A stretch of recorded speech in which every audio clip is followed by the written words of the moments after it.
Hello all, today we're going to go over Module 38, Classic Perspectives on Personality, from the text by Myers and Dewall, Exploring Psychology in Modules, 10th edition from Worth Publishers and Macmillan Learning. First of all, the definition of personality is each individual person's characteristic pattern of thinking, feeling, and acting. Historically, we have two notable personality theories. One is the Psychoanalytic Theory by Sigmund Freud. The other is Humanistic Theories. The Psychoanalytic Theory is human behavior is a dynamic interaction between the conscious mind and unconscious mind. Other theories of note are trait theories and social cognitive theories. And then there are contemporary perspectives on personality that we will cover in Module 39. So let's review Freud's psychoanalytic theory. First of all, Freud as a person was very studious.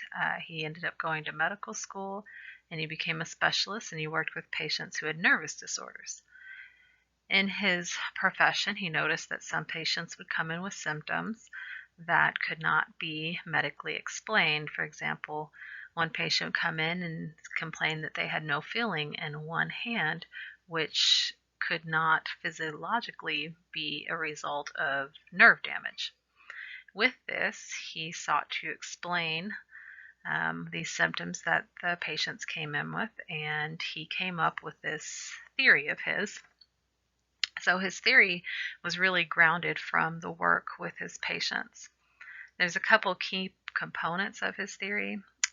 First, this is the first time we'll see this in literature, is this idea of the unconscious. So the unconscious is a large reservoir of mostly unacceptable thoughts, wishes, feelings, and memories.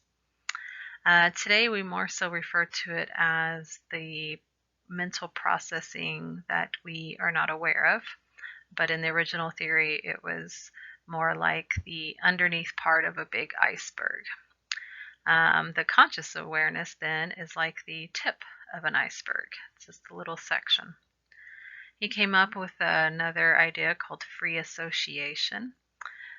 This was something that in order to explore the unconscious, a person would relax and then say whatever comes to mind, no matter how small or embarrassing it may be.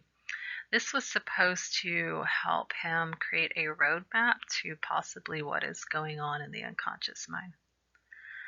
In his theory, personality derives from conflict, and conflict specifically between impulse and restraint. This theory comes from the idea that we have biological urges and our internalized self-controls. These two things are in conflict one with another. And this conflict happens between three interacting systems that he termed the id, ego, and superego. I'm sure you probably have heard at least one of these terms before, even if not in this context. So the id is basically the part that wants it and wants it now. So this is what is termed unconscious energy that's always looking to satisfy basic needs of survival, reproduction, aggression. The ego comes in, and this is kind of the manager, if you will, and this is developed in young children. It's the conscious part that's developed at that time. It acts as this mediator between the id and what we're going to talk about after this, and the superego. So it's trying to meet the id's desires. I want it now, but doing so realistically so as to have pleasure but reduce any pain or consequences. Then there's the superego, which for all intents and purposes would be our conscience. And this is the part that provides judgment and the moral compass. So in terms of the personality theory, Freud came up with psychosexual stages. You will see that a lot of things with Freud are very, very sexual. We'll go over the stages there in the table that I have, but first, his ideas around personality and development was that it forms in childhood, and it forms as a child human being passes through these psychosexual stages that we have listed. If during any of the stages there's a very strong conflict, the result could be something he termed fixation. This is where a person's that pleasure-seeking part of them, that energy it gets locked right there at that stage. So an example of this would be, let's say a person was deprived as a young child at this early oral stage, so infancy, and they were weaned abruptly or maybe too early. And so as they get older, they try to gratify their self with this oral stage, at the oral stage, with behaviors such as smoking or overeating or anything to do orally. So let's go through these stages. As you can see, there's 5 of them. The first one is oral, from birth to 18 months, and this is the part where pleasure is focused on the mouth, sucking, biting, chewing. The second stage is anal, from 18 to 36 months, and this is the pleasure focuses on bowel and bladder elimination, coping with demands of controlling those functions. Then you got the phallic stage from 3 to 6 years. This is where the pleasure zone is the genitals, and the very controversial topic from Freud was this increase in incestuous sexual desires. Particularly, he referred to a son having sexual desires for his mother and therefore building up anger, animosity towards the father. Then there's latency, age 6 to puberty. This is a dormant stage of sexual feelings. And then the genital stage, puberty onto adult, where there's mature of sexual interests. So he also came up with a concept called defense mechanisms. So this is the ego, that manager that we talked about, its way of protecting itself and reducing anxiety or redirecting it. This can also result in kind of a distortion of reality. And all defense mechanisms function indirectly and unconsciously. So none of these would be part of the conscious. This is part of the larger iceberg underneath the water, the unconscious part of it. So in order to analyze this, he would do things with dreams to understand a patient's internal conflicts. We're not going to go over much over that, but I do want to go over some of these defense mechanisms. So as you can see, there's 6 of them. The first one is regression. This is the process of retreating to an infantile psychosexual stage where some psychic energy remains fixated. So there's that concept of fixation. An example of this would be a boy who starts sucking his thumb in the car on his way to the first day of school. Then these 2 that I have bolded, reaction formation and projection, I have them bolded for a reason, which we'll cover later.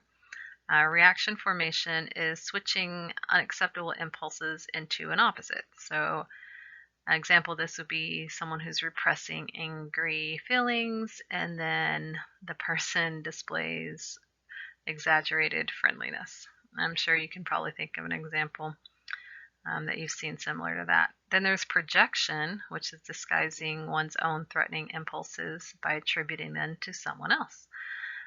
So the liar would say, well, everybody lies.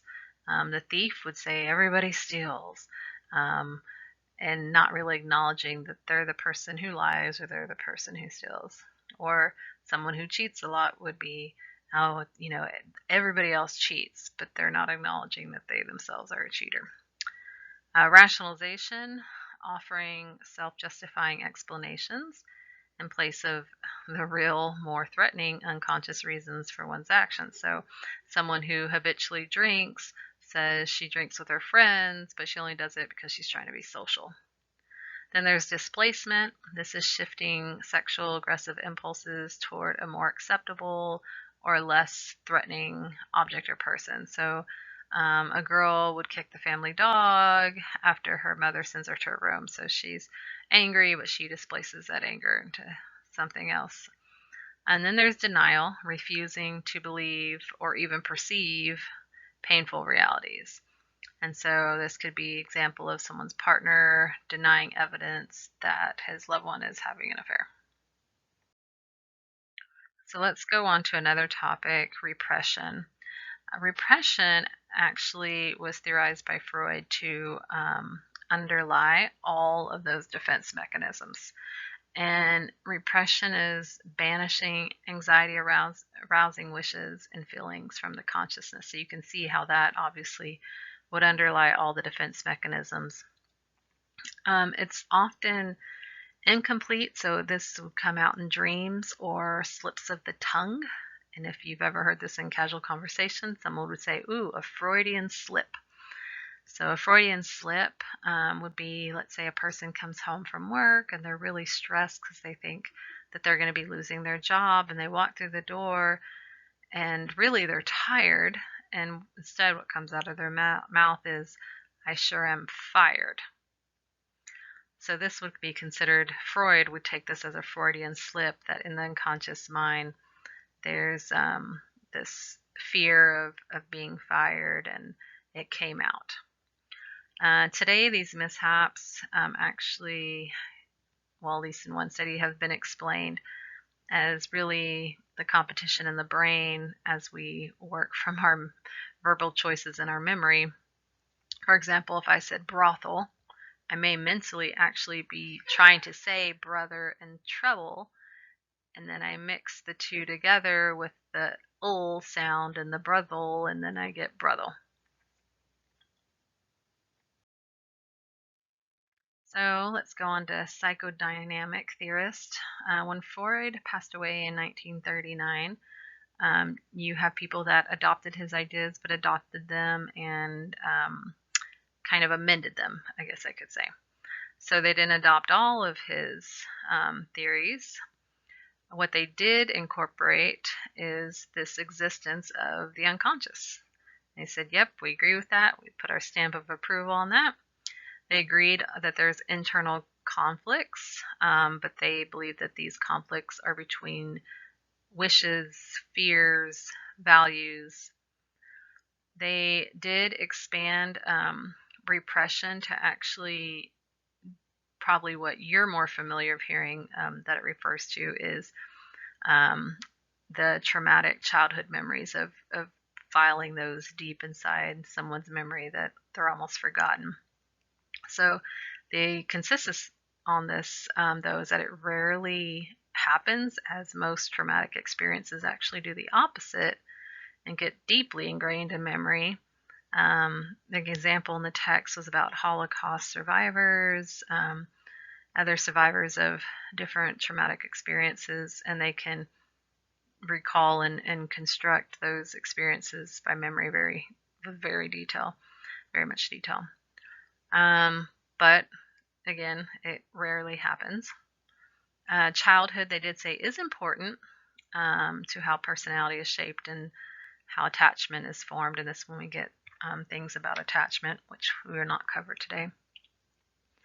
So today's developmental psychologists see our development as lifelong and not just fixed in childhood. So that's another overlying theme with personality and human development.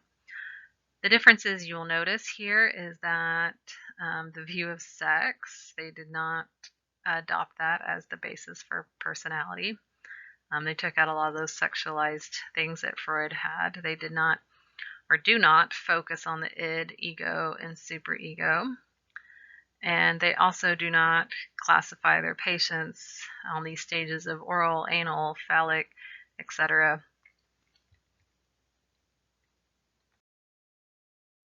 So additional controversy when it comes to the Freudian theory of personality.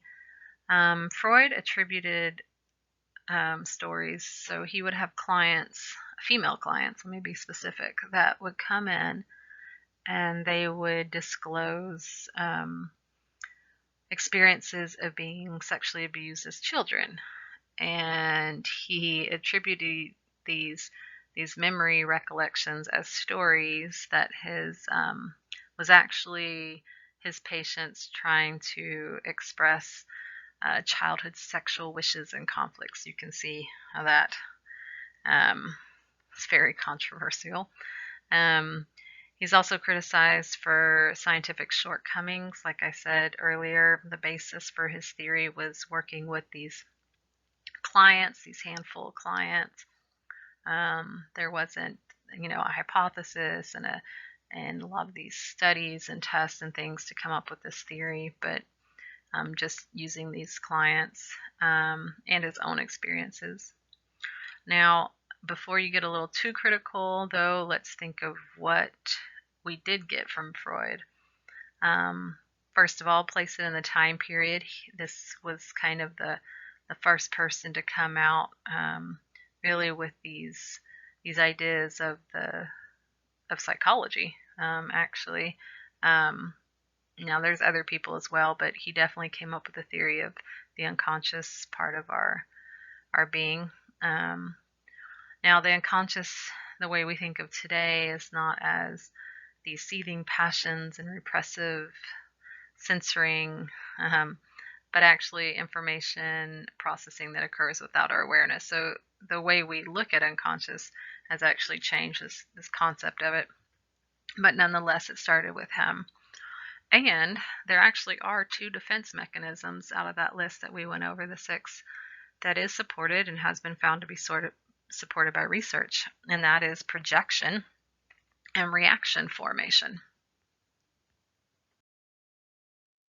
So let's move on to the 1960s and the rise of humanistic theories. Humanistic is very different from what we just went over.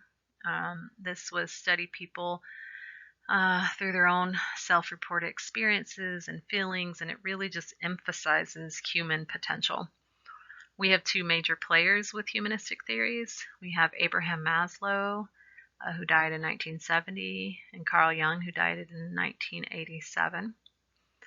So Maslow's theory, if you recall in our human development section, he had this hierarchy of needs where someone needs these basic needs, right, of food and shelter and things met. But at the very, very top of his pyramid was this self-actualization section. And the self-actualization is one of the ultimate psychological needs that arises after all the basic physical and psychological needs are met and self-esteem is achieved. He developed his ideas by studying who he saw as healthy, creative people rather than the troubled clinical cases of that Freud developed his theories from. And when he studied these people, one of which include Abraham Lincoln, actually, he found these people had certain qualities, and these qualities were they were self-aware, they were self-accepting, they were open, spontaneous, loving, caring, and very different from our culture today. They were not paralyzed by others' opinions. Their interests were problem-centered rather than self-centered. And they had the courage to be unpopular, and they were unashamed about being openly virtuous. I find these characteristics very interesting. I really like the humanistic theory, so I'm going to try to pull my opinion out of it as much as I can as we go over it. Then Carl Jung, he had more of a theory about these 3 growth-promoting conditions. And here they are. We have genuineness, acceptance, and empathy. Said these things need to be present. And so genuineness is when someone's open with their own feelings and they're self-disclosing. You know who they are when you meet them, The acceptance is they offer unconditional positive regard. That's a common term used with Jung. And an attitude of grace that values us even knowing our failings. So therefore, people are free to be spontaneous without fearing the loss of others' esteem. And then last, empathy, which I'm sure all of you are familiar with, is concern for and reflection of others' feelings. So both of these theorists put self-concept central to personality. And self-concept really is just how you respond to the question, who am I? So if you want to take some time and pause the video and really ponder that question, if you wrote, who am I, and you wrote it all out, you can kind of get an idea of your self-concept. And the theory was that a positive self-concept, that when you have a positive self-concept, you will act and perceive the world positively. And when you have a negative self-concept, in your own eyes now, that's critical. Not in other people's eyes, not in other people's opinions, but in your own eyes, you feel that you fall short of your ideal self, which Rogers said would leave someone feeling dissatisfied and unhappy. So a critique of the humanistic theorists or theories is that it's very subjective. What this means is, of the people that were used, what if I didn't think, and I do, but what if I didn't think Abraham Lincoln was one of these people who had these amazing qualities and was self-actualized? I'm not going to throw out some controversial names, but I'm sure you can think of a few. And what if those were the people that I looked for qualities from? And those qualities might be things like assertiveness and determination and desire for leadership or power, or something other than obviously what they came up with. Also, the critique is that there's too much emphasis on an individual, on the individual. So this idea of being true to oneself and fulfilling oneself, well, could also lead to self-indulgence or selfishness. Another critique is that it's just naive. This is just a critique from what would be called realism or realist perspective, because it's leaving out the human capacity for evil, which, as you recognize, there wasn't a lot of mention of that. So in terms of personality assessments, the humanistic assessment, that would probably include some type of interview, trying to get a sense of the person's self-concept. It could include some questionnaires. Then there are, in terms of the psychoanalytic, projective tests. These are personality tests that provide something ambiguous that's supposed to trigger projection of one's inner dynamics. So an example of this would be the Rorschach ink blot test. I'm sure you've heard of these. There's a lot of debate about this. So one study found that ink blot assessments have inaccurately diagnosed many normal adults as pathological. That video link I have there for YouTube, if you watch it, it actually goes through more in depth than our text does about the history behind this and how when it was created by Rorschach, that actually it was fairly accurate. And then unfortunately he passed away and it got utilized in a lot of different ways. And so over time the accuracy no longer had, well, the designer, right? The person who really understood it and designed it and created it. And so that changed. So if you're curious about that, I encourage you to go watch that link. And that concludes our module 38.